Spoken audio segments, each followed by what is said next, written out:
Buenas tardes con todos, mi nombre es Jocelyn Márquez y ahorita vamos a empezar a hablar sobre un debate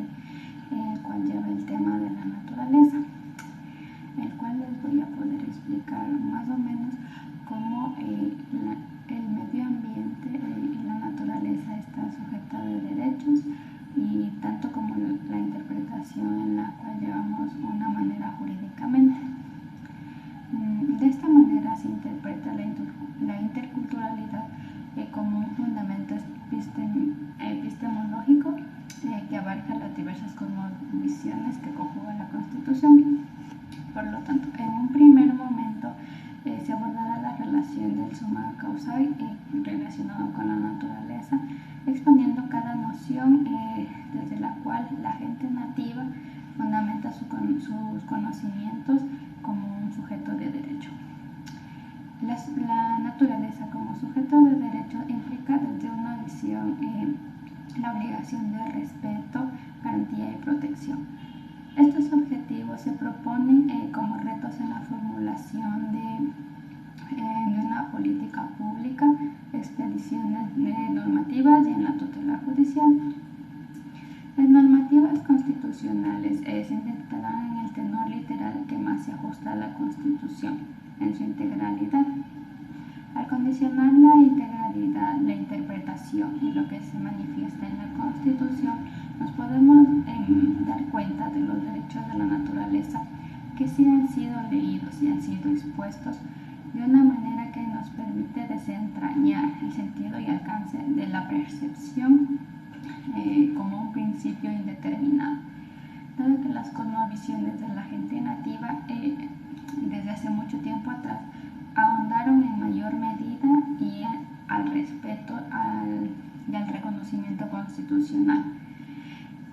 Muchos de los elementos de la naturaleza a lo que desde una visión occidental se asocia como simples espacios de aprovisionamiento de recursos, materialismo y cosas en los cuales a los pueblos les resulta un poco ocultos y presentan tipos de escenarios para los que ellos son sagrados, en los cuales ellos, para la gente nativa en sí, la naturaleza representa un tipo de energía y vitalidad y en la cual deben ser ellos protegidos. En tal caso, la naturaleza para ellos es algo sagrado, que literalmente debería basarse en lo que dice la Constitución y en tanto así manifestar que la gente nativa es la que más protege al medio ambiente. En sí, la teoría de los derechos humanos establece que el derecho al medio ambiente es un derecho de tercera generación, en la medida en que primero se encuentran los derechos civiles y políticos, seguido de los derechos sociales, económicos y al momento final se encuentran los derechos al medio ambiente. Los derechos ambientales forman parte de la tercera generación, aún así estando permanentes últimamente en la Constitución, en lo cual se ha tratado de poder formar que la gente asimile de que la naturaleza es parte de nuestra vida social y vida diaria, en la cual deberíamos nosotros proteger.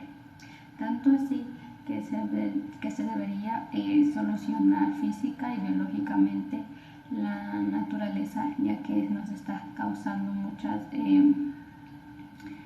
muchos daños, tanto sería como salud y como universalmente lo diríamos. Esto es en tanto yo les podría asimilar y explicar sobre lo que opino acerca de la naturaleza. Muchas gracias.